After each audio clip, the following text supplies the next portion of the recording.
My favorite part of D&D is exploring the unknown and diving into the dark depths of every dungeon I come across. Well, we've discussed so much about how to be an effective combatant in Dungeons & Dragons. Today, we're going to shift our focus and look at the fundamentals of exploration in D&D 5e.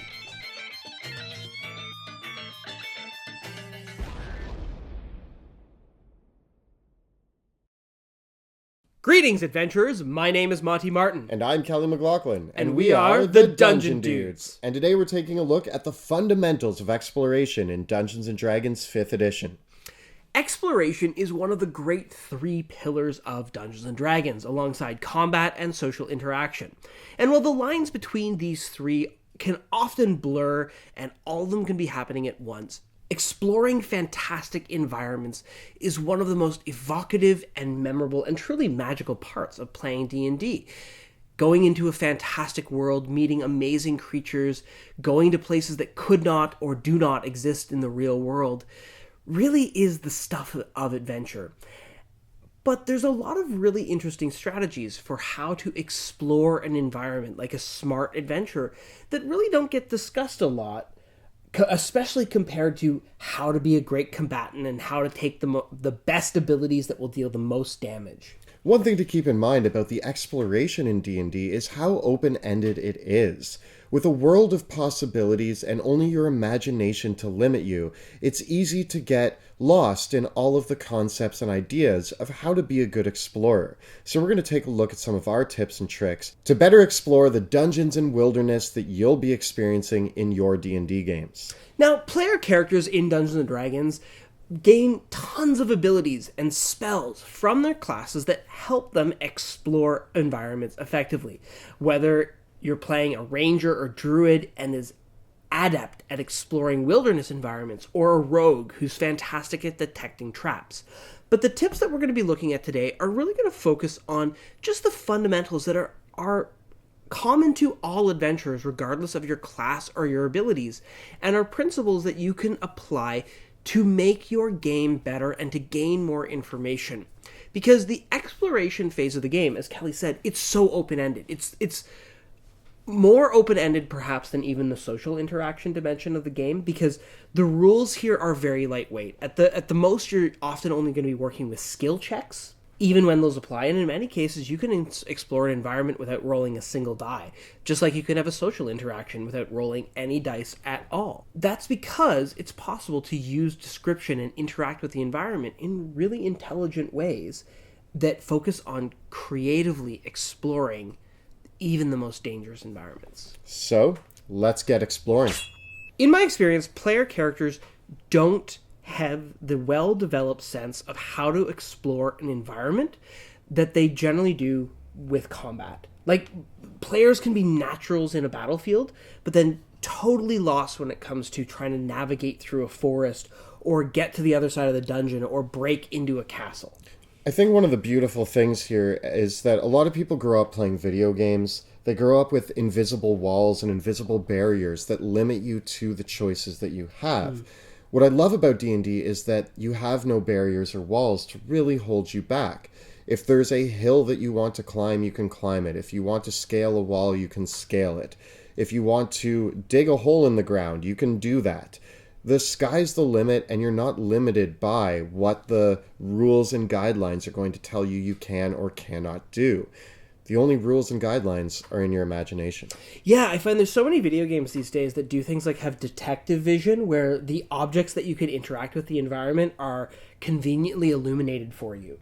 Or you look for the visual detector that tells you, oh, this is a climbable wall, or this is a wall that you can break. And when you're playing those video games, you kind of ignore everything and you're just solving the puzzle that the game has made for you, rather than finding out a really creative way to embrace the environment and use it in a creative way. This is why like a game like Breath of the Wild was so refreshing, because you could interact with the environment so openly. And I think that really grasps towards just a small subset of what is actually possible in Dungeons & Dragons, where, as you say, the sky is the limit on your imagination, and the game rules kind of just give you a framework of abilities and equipment and other features that you can use to navigate through this world. But there's really no hard and fast limits. So the first tip that we're going to talk about for your exploration is packing smart. Now, there is a huge equipment list in Dungeons & Dragons 5th edition, and there's a ton more magic items on top of that. And until you get a bag of holding, you're not really going to be able to bring everything with you. And even if you have brought the entire magic item shop with you, sometimes it's hard to think about as a player, like what equipment you need in this moment. We feel that there are a few bread and butter items that in our own adventures we're coming back to time and time again, and we really feel these are the essential pieces of equipment that you can get a lot out of in common adventuring situations. The first thing that comes to mind is you need an ability to scale vertically. Absolutely. Dungeons & Dragons does not exist on a flat plane. Oftentimes there will be chasms that you have to cross, cliffs that you have to scale, walls that you can climb up, and more. And having some measure of equipment or abilities that make this easier will unlock the world in a way that you never thought possible. Almost every exploration package, like the Adventuring Pack, the Dungeoneers Pack, any of those usually comes with a rope of some sort. And I do think that's one of the most essential pieces of exploration, is using your rope, using your ability to climb and scale to think on a vertical level. Yeah, with that you can get a climber's kit that has some iron spikes that you can drive into walls, and a few more additional pieces of rigging equipment so that you can make that climb a bit safer.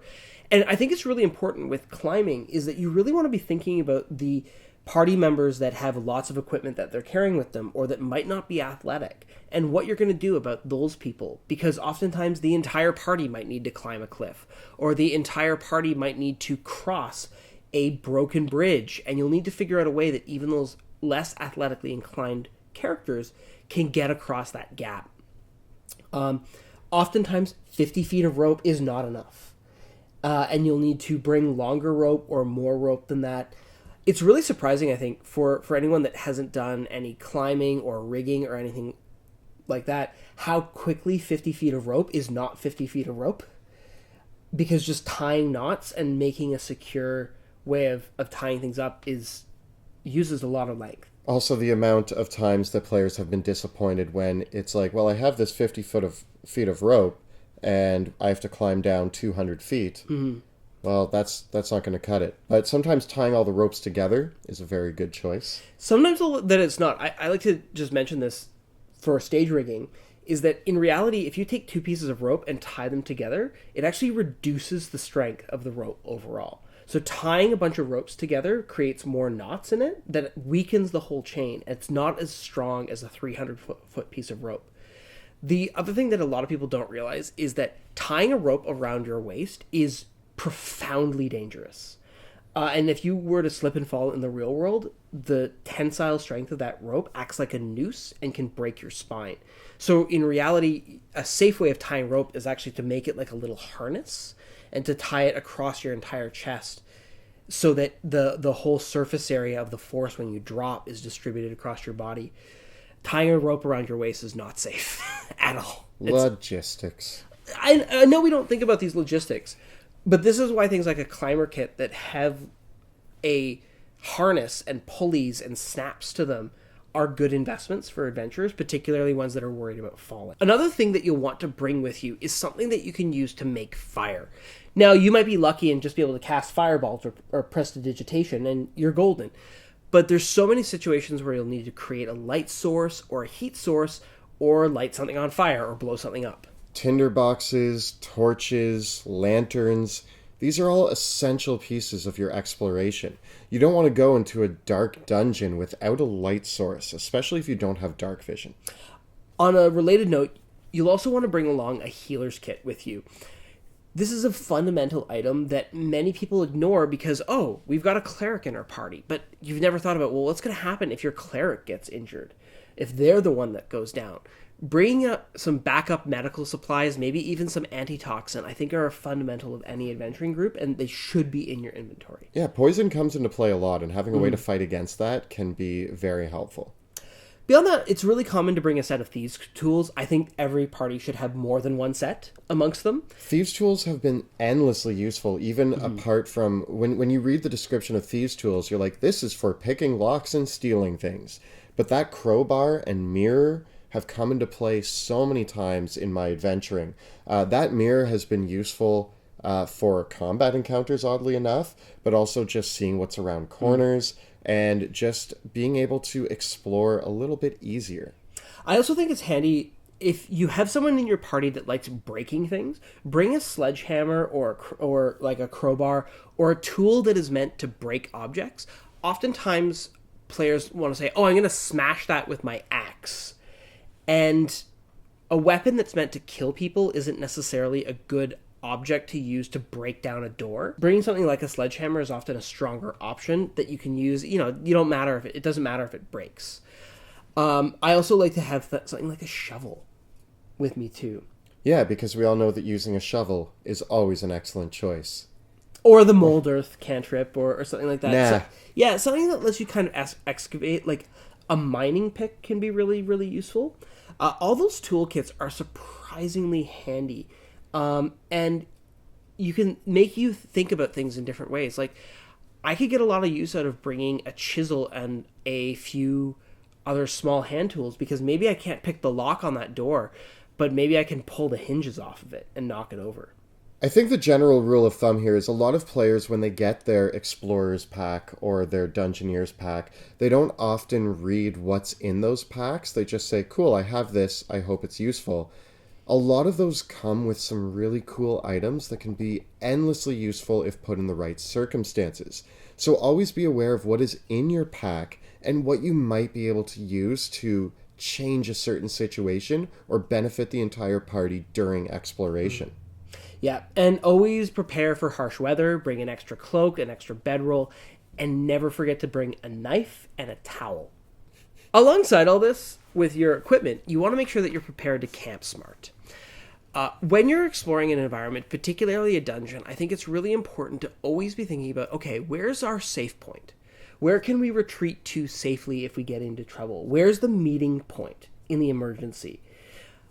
And then also, how are we going to safeguard that location if we need to take a rest here, whether it's a short rest or a long rest overnight? A lot of players don't take into account the dangerous situations that they might find themselves in if they just set up camp in the middle of a jungle.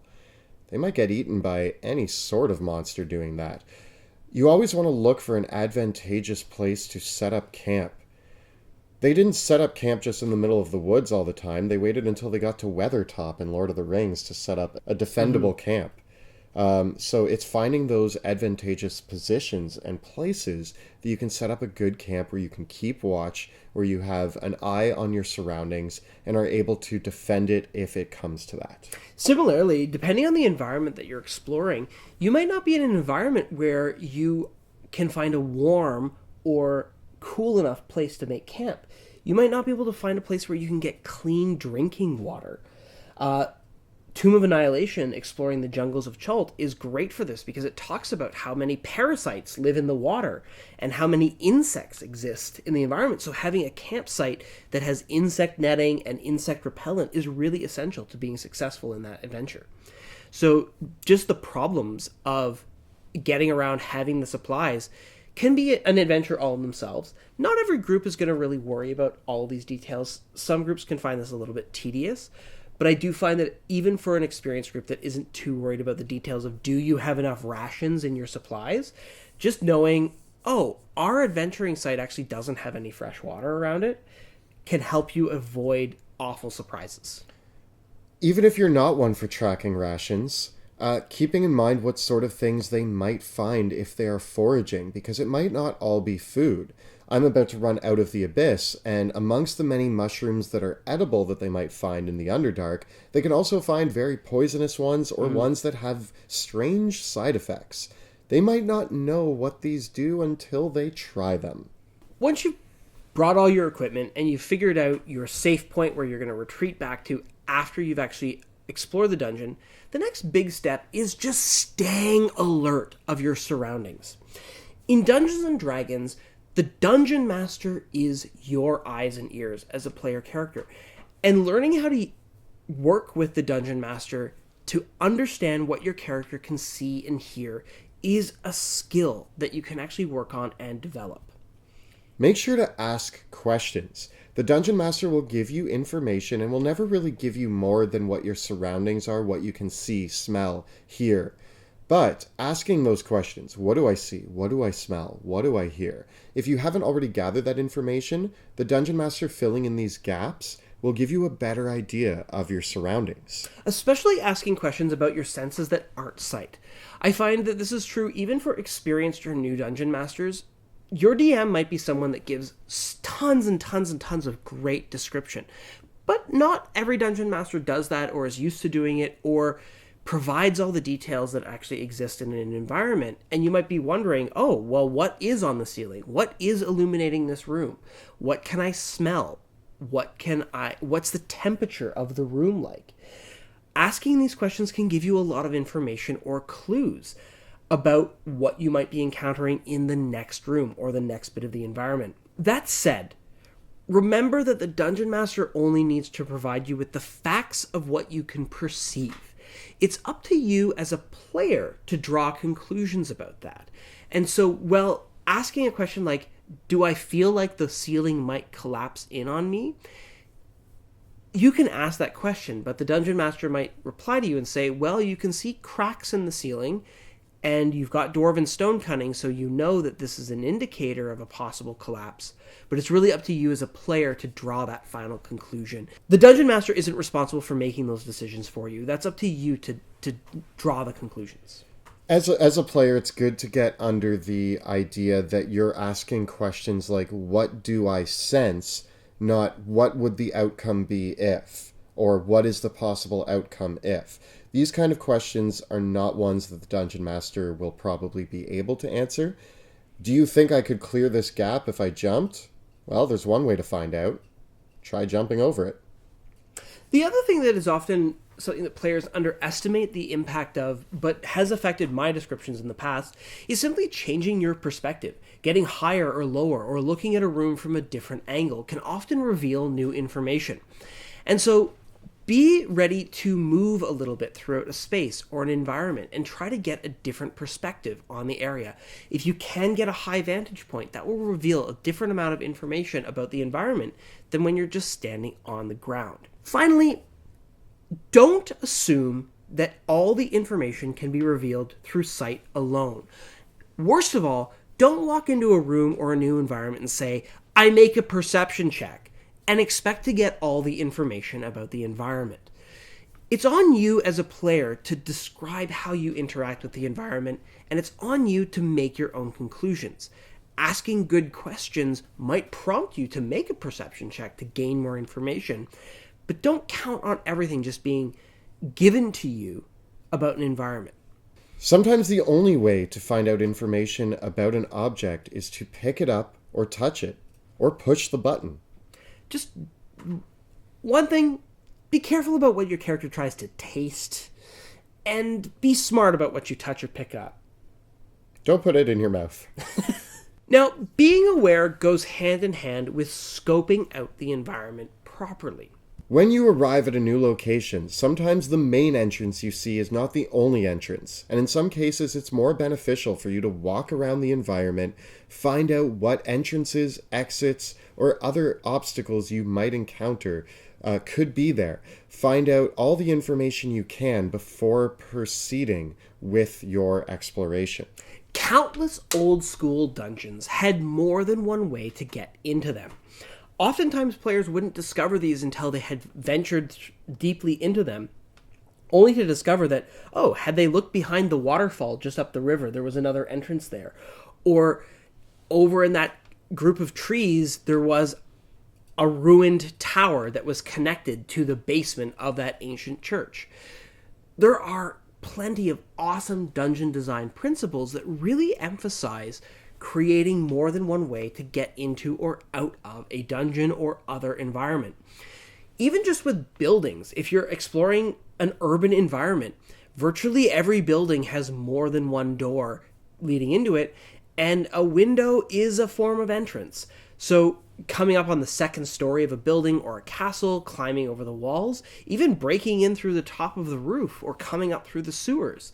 There's a lot of ways to get into a simple urban building, and these thoughts can be applied to any environment, even if it's a dungeon. Even an extra plane or fortress might have another way to get into it. And keep in mind that any wall that you encounter is just one good explosion away from being a door. Players underestimate how much impact that you can have on the environment. You can move objects around. You can rearrange the furniture in a room. You can break down those doors. It's not like in a video game where you have to press X to jump over that pit. You might be able to bring over some planks or ropes or build something makeshift in the dungeon, A-team style, to rig up something that helps you navigate through the environment. So don't forget about the ways that your equipment, but also the things that you find, can aid getting around. Also, with any environment, you might come across scouts or patrols. Being able to watch and observe these scouts and patrols could give you a lot of insight into the environment and a lot of clues as to ways in or out. Especially in a dungeon that is occupied by humanoids like goblins or cultists or bandits, they might need to use entrances commonly just to come and go to bring in supplies. Is it possible that you could ambush one of those patrols and steal their outfits and sneak in that way? Is it possible that you could capture somebody and interrogate them and find out more about the defenses inside? Many times player characters just kick in the door and run in guns blazing into a dungeon without spending a little bit more time to observe the outside environment and surroundings. This little moment can make the difference in knowledge between going in completely unaware and walking into an obvious trap versus stealthily infiltrating an environment and getting out of there completely unnoticed. And of course, one of the other great tools you have at your disposal is using magic. If you have any great divination spells, arcane eyes, familiars, or any other sort of magic that might help out, this can really expand on the exploration and getting intel on a location before you proceed.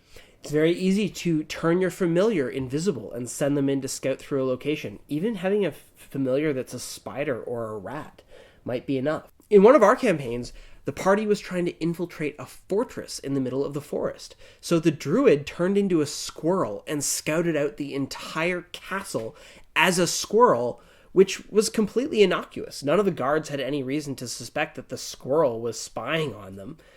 And the party had the complete blueprint of the fortress before they attacked.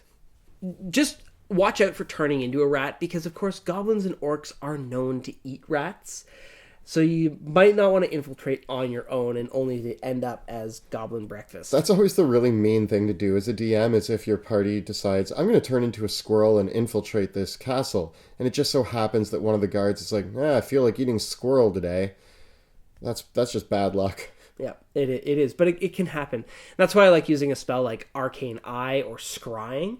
Especially as you get into higher level environments, these can really make the difference. Knowledge is power. So seize on any opportunity you find to gain more information about the location you're heading into. As one of our final notes on exploration, it's very important that as an adventurer, you take risks. Adventuring is not for the faint of heart, and there will always be some measure of unknown information or incomplete facts. And it's important that when you are exploring an environment, not to hesitate so much that it paralyzes your group from acting decisively.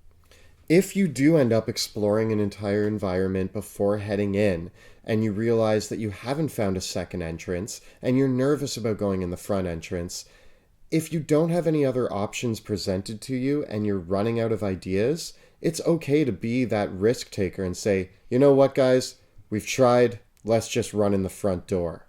Also be aware that if you're spending lots of time scouting in an environment, hours, maybe even days, it's possible that the conditions could change and your adventure might be on a timeline.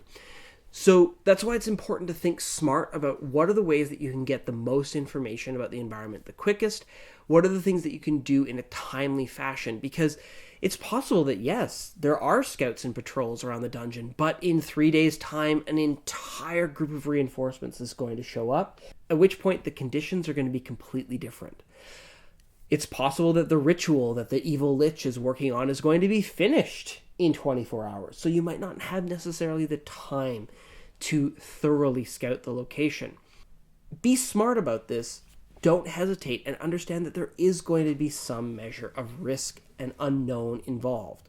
Speaking of the risks involved, there's always a chance of there being traps and hidden dangers that you don't immediately see when you first enter an environment. This is a great opportunity for you to start exploring and using other options for finding traps. As we said earlier, it's wrong to assume that you can determine everything about an environment with a visual perception check. Canny dungeon builders like dwarves and liches know how to build traps that will evade casual or even a thorough visual inspection. This is why it's necessary to use a little bit of your logic and thinking about, would you put a trap here? Get into the mindset of those who built the environment. Is this a defensible location? Is this somewhere that would benefit from some sort of hidden trick or trap? Then there might very well be something there. If there's a hallway that looks like it should have a trap in it, there might be, and this is a great opportunity not to go running full steam down that hallway, but instead, maybe send in some livestock or a summonable creature, or throw rocks down the hallway, or if need be, send in your hardiest and stupidest player character. Yeah, an expendable player character like the fighter or barbarian can probably take the damage, and if they die, well, that's what a resurrection spell is for. Bear in mind with that, though, that some really canny trap builders can build traps that are only set to activate under a certain amount of weight. I've heard of goblins building counterweight traps that only fire when over 100 pounds of weight are leveraged on them. That way the goblins can scurry across them without triggering the traps. So think about those things as you're exploring the environment. Think logically, think creatively about ways that you can both gather information and then use that information to your advantage. And that's really the basic tip about exploring smart. Take a little bit more time to consider all the possibilities about the environment, and don't get into that one-track mind that you only have to proceed in a linear fashion through an environment, because in Dungeons & Dragons, it's simply not true. So this has been a look at the fundamentals of exploration in Dungeons & Dragons 5th edition. We hope that you're ready to delve into your next dungeon. Now, of course, these are only some of our first and most basic tips for exploration, and we would love to hear your strategies and suggestions for cool ways that you've used your class abilities or even just smart ideas to help explore the environments and dungeons that you've encountered. And of course, if you want to see us explore some really cool environments, you can check out our live play Dungeons of Drakkenheim, which airs Tuesday nights at 6 p.m. Eastern Time on twitch.tv/dungeon_dudes. The videos are later uploaded to our YouTube on Friday. And of course, if you are enjoying our show and want to help support the channel, consider becoming a patron of Dungeon Dudes by checking out our Patreon in the links below, or by going to patreon.com/dungeon_dudes. Of course, there's a lot of rules in D&D, and we have a lot of videos explaining those rules on our playlist right up over here. And if you're looking for some cool ways to apply this creativity in combat, check out our video on creative combat tactics right up over here. Please subscribe to our channel so that you never miss an episode. Thank you so much for watching, and we'll see you next time in the dungeon.